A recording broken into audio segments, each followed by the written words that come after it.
When we heard the sad news of the death of Murray Walker at the age of 97, we felt it was only right to pay tribute to him here on Bring Back V10s. And if we'd been in any doubt, the overwhelming outpouring of love and emotion showed by our audience, plus so many of you asking us to give Murray his own episode, made it a no-brainer. Murray Walker was as much a part of the soundtrack to this glorious era of Formula One as the screaming engines he was so often capable of drowning out with his electrifying commentary. Joining me, Glenn Freeman, to celebrate Murray's life and career are three men who know a thing or two about travelling around the world in the F1 paddock: Mark Hughes, Ed Straw, and I'm delighted to say that we are joined by Motorsport Magazine's Simon Arron, a man who knew Murray well and worked closely with him on various projects over the years. We will drift away from the traditional Bring Back V10s format a bit as we look back on what made Murray mean so much to all of us and to so many of our listeners, but we will start things off as we always do. So Mark, we'll come to you first, and quite simply, when you think of Murray Walker, what's the first thing that comes to mind? A little anecdote that sort of encapsulates both his kindness and warmth, but also his self-deprecation, because Murray the person was very aware of Murray the persona, and he would quite happily impersonate himself, and it was delightful. And so I was walking along with Simon and another colleague, Tony Dodgens, back from the track one evening, and Murray had become very interested in our motorhome that we were sharing that year, the three of us, and he'd been asking us all about it. And we were just walking back to the track, from the track, and an old S-Class Mercedes pulled up alongside, and in the chauffeur driven, and in the back, the back window comes down, and inside there was Murray asking if we wanted a lift. And we said, "No, thanks, Murray, we're nearly there, but thank you anyway." And so just as he pulled away, he shouts from inside the car, "And there they go to their camper van." That just makes it more Murray. Yeah, that's true. But there are so many stories like that. Another couple of colleagues of ours, James Roberts, who we've all worked with in the past, and photographer Drew Gibson, both told stories of being somewhere with Murray. I think James went underneath a barrier at the McLaren factory, and as they went through, Murray shouted, "Go, go, go."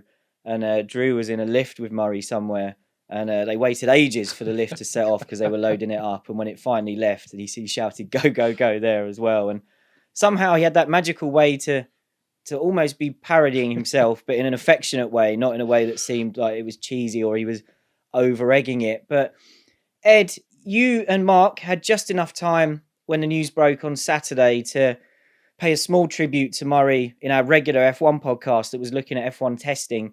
Now a little bit more time has passed. What's standing out for you when you reflect on Murray's contribution to F1? I think it's just the overall impact he had and the way his voice does accompany the key moments. It's part and parcel of it. I was trying to think about what was the piece of commentary that's most embedded in my mind. And I think, as regular listeners to Bring Back V10s know, I was a Damon Hill fan in my youth, in my more formative years. And it's the "and I've got to stop because I've got a lump in my throat." It just perfectly encapsulated the moment, didn't it? Not just a British world champion, but the son of Graham. All of the British fans watching will have gone on that sort of amazing journey with Damon Hill, and he just encapsulated it perfectly. So I can still picture the car coming across the line on the Suzuka Straight with that Murray line, and he had that capacity to just do it perfectly when things happened. And I imagine whether Schumacher was most resonant, or Senna, or Mansell, or anyone, everyone will have their own version of that that's just on instant playback in their brain. For me, it's that he was in the fabric of the sport, both internally and externally. Obviously, for all the fans, he was the voice of Formula One. But within the paddock, he was just such an intrinsic part, and would be able to talk to anyone, and was totally respected by everyone, and not only respect but great fondness, and so it's that what you're seeing on the outside was absolutely mirrored on the inside. And Simon, thank you so much for joining us. It's great to have you along with us as well. Now, when we first spoke about you possibly coming on this episode, you said you could talk about Murray for a fortnight. But to begin with, if we have to boil it down to one standout memory to kick things off, whereabouts into the past and your relationship with Murray does your mind instantly wander to? I mean, as a brief way of intro, I mean, the thing that I would associate with Murray was a very warm and genuine smile. The jovial figure that you heard and saw on TV and radio was what he was. I mean, there was no act about Murray. He was just a very, very genuine guy. I suppose for me, there were two little things, if I may. One was that dinner just before the Macau Grand Prix in '84, we'd been assigned to the same table, and Murray wanted to, just before we started, he stood up and said, "I'd like to introduce everybody." And I cringed because I'd met him once 2 years earlier at Silverstone, very briefly, although when we met, he treated me as though he'd known me for years rather than seconds. But this was 2 years beforehand. And he started, I think it was Ross Cheever on my right, and he started with Ross, went the other way around the table. And I was absolutely convinced that when he got to me, he was going to go, "I'm sorry, I can't remember your name." But in fact, when he got round to me, it turned out that he knew more about me than I did. And that was and I saw that in later years as well. You watched him when he was covering lesser events, stuff that wasn't Grand Prix racing, F3 or the Formula Ford Festival. And he'd be going around the paddock with a notebook and he'd be talking to people and making sure that he had a head full of information before he started. But I suppose my favourite thing would have been, I think it was the '85 Formula Ford Festival that Johnny Herbert won. I lap charted a few festivals for the Bead in the '80s, usually with Tiffany Dell, which was very calm. We'd both sit there, I'd point things out to him and, he'd make a note and bring them into the commentary if he could. But with Murray, I was keeping a lap chart and ducking half the time because he's bouncing around the box. I'm sure Mark and Ed have seen him in action as well, but literally sort of jumping and pointing to a non-existent audience, pointing things out, and you're trying to keep a lap chart. Sometimes there's this hand comes across the back of your head, and he always stood up because he said it inflated your lungs better, and I think that came across in his delivery. But for me, just to have the privilege, just for one afternoon, of being Murray Walker's lap chart was, that can't be taken away. Always be very special for me. No, that's absolutely right. And there's great footage actually of Murray and Martin Brundle in a commentary box for qualifying at Jerez in '97. And Murray's doing exactly what you're talking about there. As he's talking the viewers around the lap, I think they're on board with Michael Schumacher. And his arms are waving around as he's describing every corner and what gear Michael's in, what speed he'll be doing. And you can just see Martin having to sort of stand back and stay out of the way, exactly what you described there. And Alan McNish shared a great story as well about Murray covering a kart race that Alan was in. And he said that morning he was coming round finding out about all the drivers to make sure that even at that level, he knew something about them and had something to say. So, yeah, Murray wasn't just a man who called the action sort of on the fly, as good as he was at doing that too. I'll pick a piece of commentary for my memory, because if I instantly have to think of Murray shouting into a microphone in his brilliant way, I'm transported back to Suzuka 1990, the start of the race, and his brilliant call of "It's happened immediately" when Senna takes out Alain Prost. And I think that summed up Murray's way to get across what we were probably all thinking, which was, is Senna going to take Prost out here? But he managed to do it without any sort of hint of cynicism. He managed to convey it really with just pure enthusiasm and excitement. And I don't think anyone else could really get across that message of, this guy's just taken that person out on purpose and we thought it was going to happen. And isn't it amazing and exciting and yeah, just to be full of energy. I think that summed him up. Now, we did also ask for our memories from our audience on social media using the hashtag BringBackV10s. Thank you to everyone who got in touch, and we'll try to share a few now. 5 Red Lights says, Murray's voice was so iconic. After he retired, it put such a smile on my face to see him at a Grand Prix, usually Silverstone. I was more excited seeing him than some of the drivers.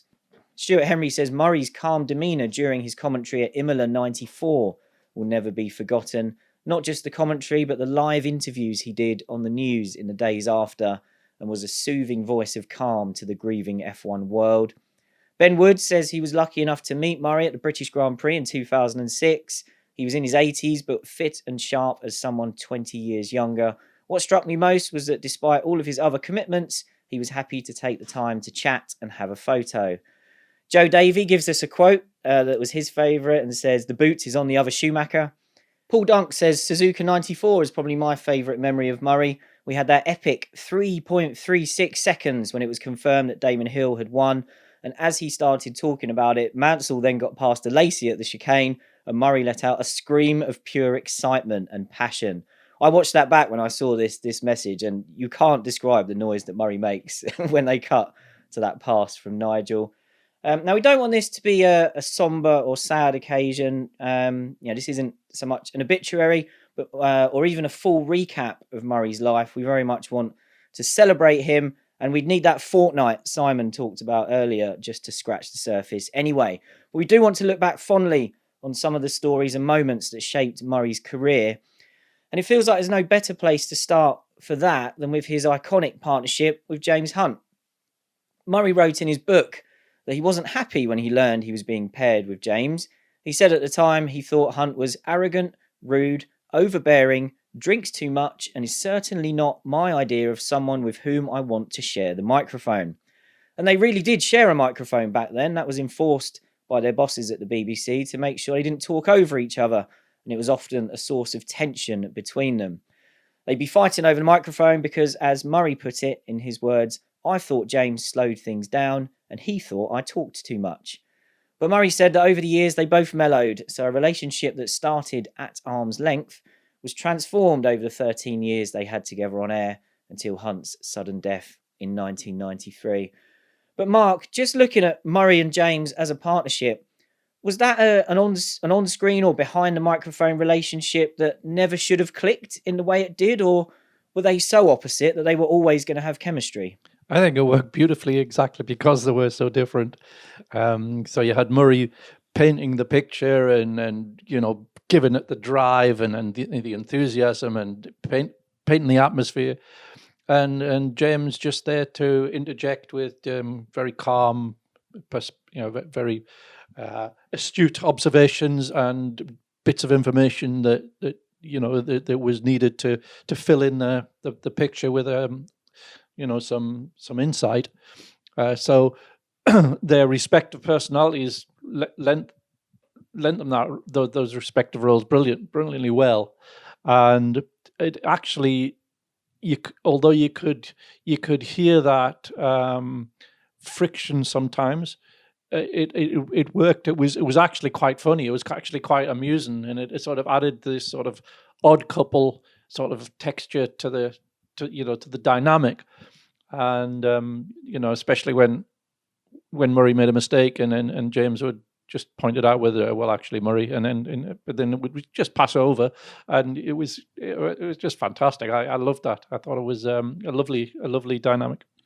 You can see why Murray will have found James Hunt frustrating, though, because Simon was talking about how professional Murray Walker was, the effort he would go to wander around the paddock, want to have something to say about everything, even the person who might be, I don't know, sixth in the B final of a minor rallycross event or something. So he actually had something to offer, whereas Hunt was relying on a slightly different way of doing things. But I think the thing that most encapsulates it is that it's the famous Monaco Grand Prix, the Arnoux comment, isn't it? Where Murray Walker talks about how Arnoux says the reason he's going slower these days is he's not used to normally aspirated engines. And then, of course, you have James Hunt's to the point comment where he just says it's bullshit. And then you just hear that pause from Murray Walker, and you just go straight back into and it just encapsulates it. It's not only just a wonderful moment to listen to it, but it's a great moment because it just sums up that relationship, and it worked brilliantly because we're still talking about that moment decades later. Yeah, and I do remember talking of the difference in professionalism. I do remember one year when the Belgian Grand Prix clashed with the Birmingham Super Prix, which I was covering, and James Hunt, who should have been commentating in Spa, was for some reason in the paddock in Birmingham, which none of us could quite understand. I think it's just one of those days you didn't show up. But like the others, I mean, I loved I thought the contrast in styles was just wonderfully complementary. It's fantastic. It's interesting you mentioned that Belgian Grand Prix where James was missing, because Murray wrote in his book that when he asked James where he was, James said he was ill in bed in his hotel. So not quite Birmingham. His hotel was in Birmingham. Yes. Yeah, I'm pretty sure I saw him in the paddock. Yeah, I think I'd take your word over whatever James was spinning to Murray at the time. Ed, Well, he was working for one of the tobacco sponsors as a driver advisor at the time, and I have a feeling they were probably paying him more than the Beeb did. So yeah, there's a few stories about that in Murray's book as well, where they could have got a few deals for their commentary to be taken in various places, but Murray would take whatever fee was on offer, whereas James would say £1,000 and it's yours, and the deals would never come off. So poor Murray was out of pocket. But Ed, let's think back to how Murray used to commentate on Formula One, because the challenge for a commentator has evolved since Murray's time. How different is it now? Because Murray commentated in an era before we had on-screen graphics everywhere and live timing available to everyone at home. So he had a very different job, didn't he?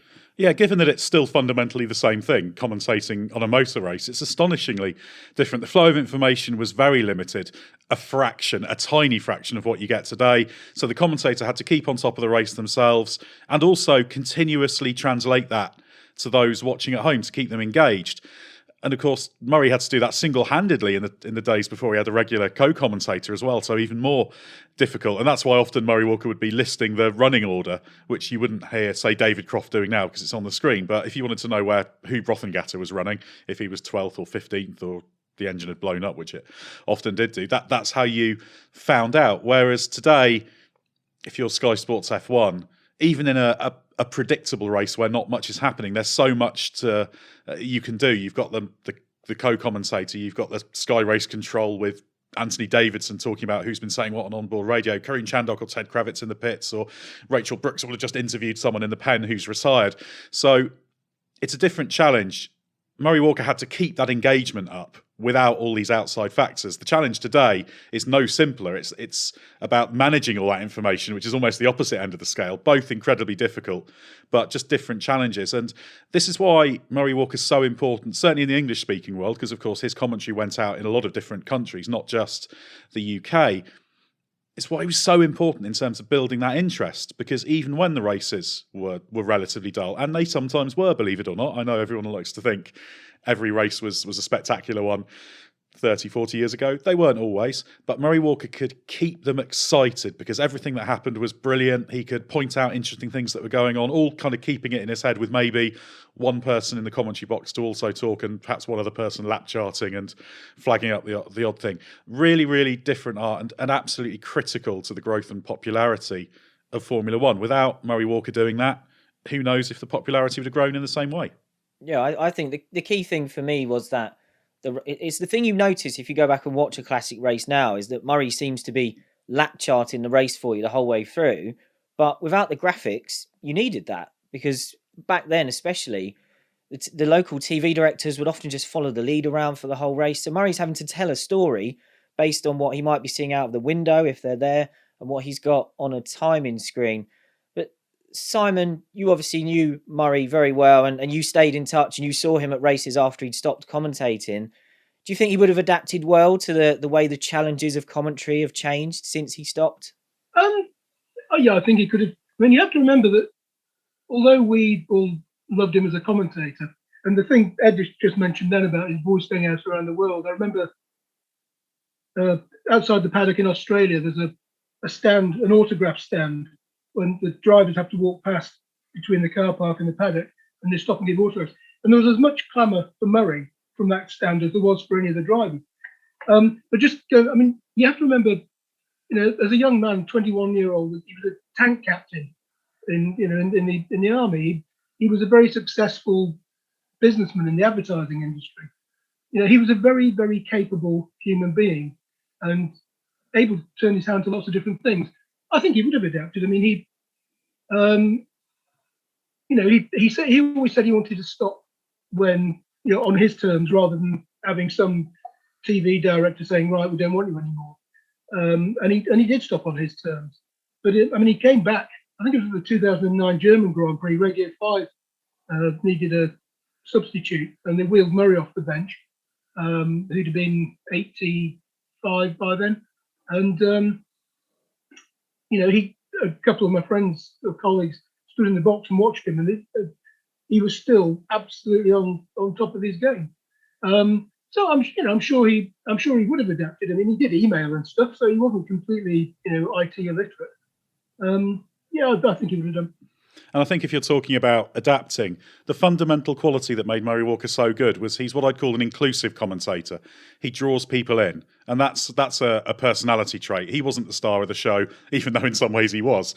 As far as he was concerned, what was happening was the star of the show, and he just wanted to translate that enthusiasm. It's the same thing we were talking about earlier, why he was so popular in the paddock, because everybody recognised in Murray Walker that same pure enthusiasm for motorsports as they had. It's why he was so popular, and that will adapt to any kind of commentary environment. So I've no doubt that would work, and it just says a lot that he could be so popular and such a star, but at the same time not ever let that go to his head or grow a massive ego, or for that to become problematic. In many ways, the drama of motor racing was just perfectly suited to his style as well, wasn't it? His personality, because I don't know if you've ever seen it, the YouTube clip of him with Clarkson, and who asks him to commentate on a snooker match or a snooker shot, and it's just fantastic because it's obviously the total opposite of snooker commentary, which is all very quiet and library-like, and it was just wonderful. It just brought home to you exactly why his natural sort of effervescence is just so perfectly configured for motor racing, and just the action and the drama and the unpredictability of it. I always rather felt that he had the capacity. I mean, almost watching, before I was involved professionally in the sport, watching a Murray commentary, the half-an-hour highlights program on a Sunday evening, I mean, it was almost like having a race in your living room. I mean, his just the way he conveyed it, it was like bursting out of the TV, and it was fantastic. And Simon, Ed mentioned earlier that the Damon Hill commentary, I've got a lump in my throat. Murray was well known for having that certain affection and close relationship with the British drivers, none more so than Damon and Nigel Mansell, who he both commentated on their world championships. But I thought it was telling that he was held in such high regard by their rivals, none more so than Ayrton Senna and Michael Schumacher, for example. So how did Murray strike that balance where he seemed to be on the side of the British drivers, but he was so well thought of by the guys they were going at it against on track every couple of weeks? I think it's because it's stuff we've already touched upon. He was happy to. I mean, he really couldn't have given a toss whether he was talking to a 7-time world champion or somebody who, ran a chip shop in a village in South Yorkshire. If you were inside the circuit, you were part of the same band of brothers as he was. You were an enthusiast, and he just treated everybody as equals. And I think with the guy, I mean, Damon, Martin Brundle, and so on, they'd have met him when they were coming up through the ranks in Formula 3, and at that stage, he was more famous than they were. So I think I don't know. You'd have to ask them, but I'm sure they were quite flattered if Murray came to talk to them. And Ed was saying earlier about his voice going out in other countries, English-speaking countries, obviously, it was very, very well known, and he had been. And I think the other drivers. I mean, he built a relationship with some of them as they were coming up, and I think they just all respected, that he was an enthusiast. He was fair. He very rarely. I mean, James Hunt's job was to call Arno an idiot or portray an idiot or whatever. Murray was, generally pretty level. He described what was happening, but he tended not to apportion blame or anything. But I think it's just, it was that respect he had and the warm manner he had. I found it. I can't imagine anyone would have found it within them not to like him on first acquaintance, because he was just such an engaging and affable individual. He told me a story a few years ago about when Ayrton made it into Formula One. He thought he better get his name right, so he asked him, and it's obviously correctly pronounced in Portuguese as Ayrton, and which probably isn't a very good Portuguese accent, but anyway. So he started calling him Ayrton, and he said the BBC was absolutely bombarded with complaints. What on earth is Murray Walker talking about? Why can't he say Ayrton's name properly? So he went back to calling him Ayrton again, just for an easier time. And in the next race, he had an interview slot with Senna. And the first thing Senna said to him, Murray asked him a question about something. He said, "Never mind that. How come you've gone back to calling me Ayrton instead of Ayrton?" So I mean, how would have got back to him? Murray didn't know, but he, there was a real engagement between him and all the drivers. And Mark and I were both present in Indianapolis in 2001, which is his final race. And all the teams got together and organised a farewell party for him at the Williams Paddock Club suite. And Tony George from Indianapolis was there and gave him an original brick from the brickyard.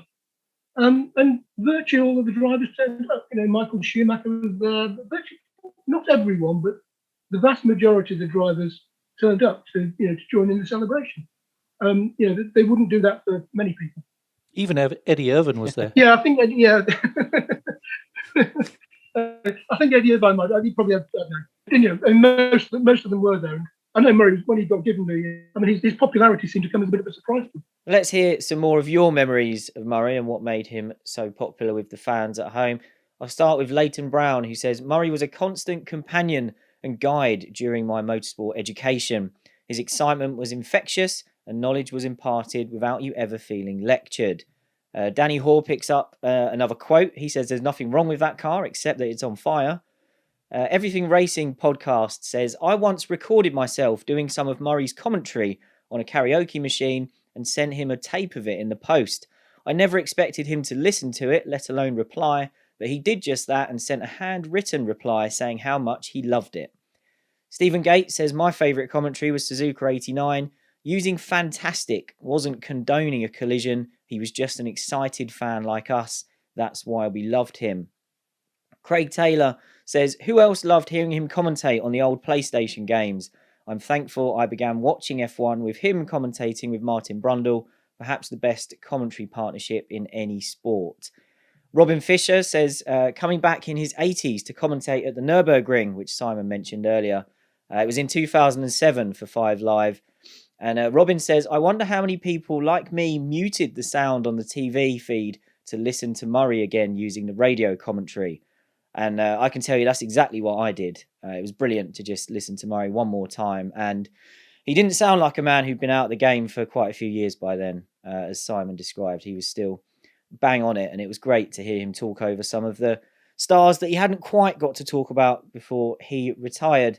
And Steve Cooper, a former colleague of all of ours at various points, asked a question about the time Murray drove a McLaren in 1983.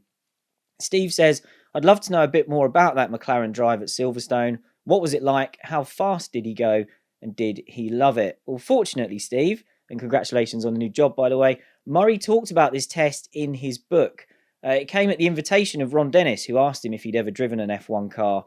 And when Murray said no, he said, would you like to? So Murray drove Niki Lauda's car during the lunch break of a busy tyre test where pretty much all of the teams were in attendance. The first thing that's of minor interest, I think, other than the fact that Murray fit into a pair of Niki Lauda's overalls, is that in the TV footage of this test, you see Murray famously stall the car when he's trying to get away. Apparently that was his second getaway, and when he'd pulled away for his installation lap before that, he'd got away fine. So the TV editors stitched him up a little bit there. But to answer some more of the question, Murray wrote that he loved every second of it. And he said he was concentrating so hard that he missed the pit board calling him into the pits 3 times. Murray said the car was so good that it wasn't difficult to drive, but he made sure to stay within its limits. And he said he was on cloud 9 afterwards. As for how fast he went, he tells a story where John Watson, McLaren's other driver at the time, asked him what speed he got up to on the Hangar Straight. Murray said, I don't know, John, they don't have speedometers. I thought you knew that. Watson confirmed that he did know that, and then asked Murray what revs he got up to and which gear he was in. When Murray said he got up to 9,000 RPM in top gear, Watson told him that was 150 miles per hour. To which Murray said, I certainly wouldn't have been doing that if I'd realised how fast it was, but in a thoroughbred like that McLaren, it's very easy to get there before you know where you are. He said he was immensely indebted to Ron Dennis for that day, and he became even more so in 1998 when McLaren put him in their state-of-the-art two-seater with his new ITV commentary partner, Martin Brundle, behind the wheel. We had Martin briefly mentioned earlier, Mark, so let's look at that partnership, Murray's final commentary partnership in F1. How good were Murray Walker and Martin Brundle together in the commentary box? Oh, they were terrific. In a quite a different way from Murray and James. The relationship was immediately warm anyway. They got on very well personally anyway. But there was more overlap, I think, because Martin himself is a very good colour commentator as well as having the insight of an ex-Formula One driver, and so it was much more of a conversation rather than Murray dominating it with just interjections from James. It was a more equal partnership, really, and it was I think you could feel the affection they each had for the other quite clearly, and it was just unstressed and just very natural seeming, and it endured for a very long time. And of course, we talked about how James Hunt didn't quite share the Murray Walker broadcast professionalism, but of course Brundle very, very much did and does. He was very well prepared, very thorough, rigorous, so there was that professional respect there as well. And I think obviously Brundle had got involved with commentary some years before he started doing it full time, even while he was doing F1. So obviously he saw that as a future. So I imagine Murray also, well, he did see a kind of kindred spirit and a fellow professional as well as an ex-driver in Martin Brundle. And Murray retired from his full-time F1 commentary role at the end of 2001. He'd originally wanted to stop at the end of 2000, but ITV convinced him to stay on for a farewell tour to also give ITV more time to find a replacement. So Murray skipped some races in 2001, finishing up, as we mentioned earlier, with the US Grand Prix at Indianapolis. Speaking about his thought process in 2000, Murray wrote in his book, "I was convinced that in the not too distant future, for either mental or physical reasons, my competence would start to fade and I wouldn't be able to keep up. I was appalled by the thought of losing my edge. Like Jackie Stewart, I'd always resolved to stop when I felt I was still at the top of the tree rather than tumbling down it. My pride was at stake. Better to stop a little too soon than a little too late." Now, Mark, we've mentioned a few times that Murray did keep attending races. He did various bits of work in F1 after he stopped commentating full time. But in terms of stopping while he was still at the top of his game and not maybe losing his edge before he called it a day, do you think he got that timing right? Yeah, although I don't think his competence actually suffered, as we've discussed in the years ahead. But certainly the physical toil of, even then it was getting towards, 18, 19 races a year, and it was moving more and more away from Europe and the long haul flights. As you're getting on a bit, I'm sure that would have become a factor. And yeah, he called it absolutely on his own terms, and I think that was the important thing. He decided when he was stopping, and they even asked him to do an extra year. So I think that says that he was still very much at the top of his game, and he had that nice situation where he could just dip in and out of it in the future years, and he was still very much part of the scene even when he stopped doing it full time. That was the great thing, that he could still be involved, and he'd still even occasionally turn up doing the odd commentary. I can remember Silverstone not so long ago, maybe 2011. I can remember hearing him on 5 Live, or I can't remember much, but I had it on in the media centre, and he still had it. It was just great to hear, and he'd turn up doing promotional things, and so he could still stay involved, which I guess was the perfect balance for him, in that he was still a part of it, but in a way that meant that he wasn't going to suffer from any decline. But amazing how long he did go on for. We all know how demanding it is to travel to all the races, even in those days before it was so much long haul. So the fact that enthusiasm kept him going for so long, and he'd still be doing it he'd still be doing it now if time hadn't caught up with him as it does with everyone. Such is that just depth of passion. And I think the most amazing thing is that never seemed to fade, did it? It was still there. Whatever he was doing later on, whether it was a random guest commentary or a promotional thing for Honda or an F1 racing interview or whatever, he'd put that same passion and determination and professionalism into it, which is just absolutely a testament to the way he did things. I recall that, in his post-retirement years, he got a very lucrative contract with Honda to talk with their guests at Grand Prix. And it was very much the talk of the paddock, just how much Honda had paid for the privilege of having him. And Simon and I were gently taking the mick out of him about it, and he just sort of gave a wry little giggle about it, and I said, no, I think what you've heard, guys, is greatly exaggerated. I'm hardly making anything. I said, so what you doing it for charity? It's a sort of charitable work. Yes, let's call it that. It's charitable work. Talk about the physical side. Mentally, I mean, the last interview I did with him was a podcast in summer 2019 after the Royal Automobile Club named one of its rooms after him. And at that stage, I mean, his mind was absolutely tack sharp. His powers of recall were fantastic. But physically, he was struggling to get around with a couple of walking sticks. And you could see how physically frail he'd become. But as I say, north of his shoulders, he was incredibly strong. And as a footnote to that particular day, there was a step up into the Murray Walker room, which he, aged 94, managed to clear without any problem, whereas me in my 50s tripped over it and fell.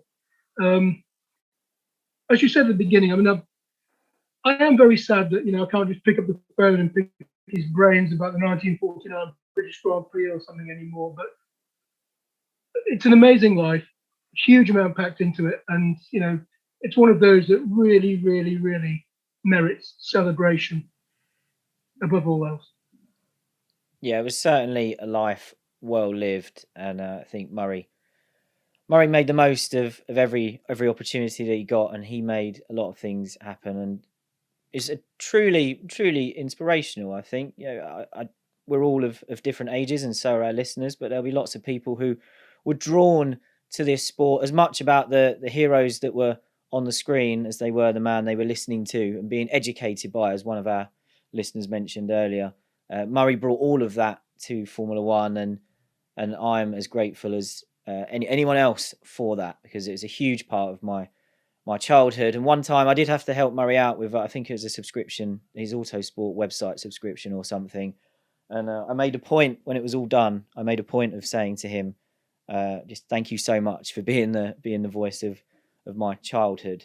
Very special man. And as I said, it is a sad occasion, as Simon mentioned, but we wanted to celebrate Murray today. And I think I would hope that's the way he would want people to look back on his incredible life. Now, we could talk about Murray forever. As I said earlier, we've barely scratched the surface. The word legend is thrown around all too easily these days, certainly in sport. But every now and then, someone comes along who's truly deserving of that title, and Murray Walker was certainly that. To so many people, he meant as much as the superstar drivers he was commentating on.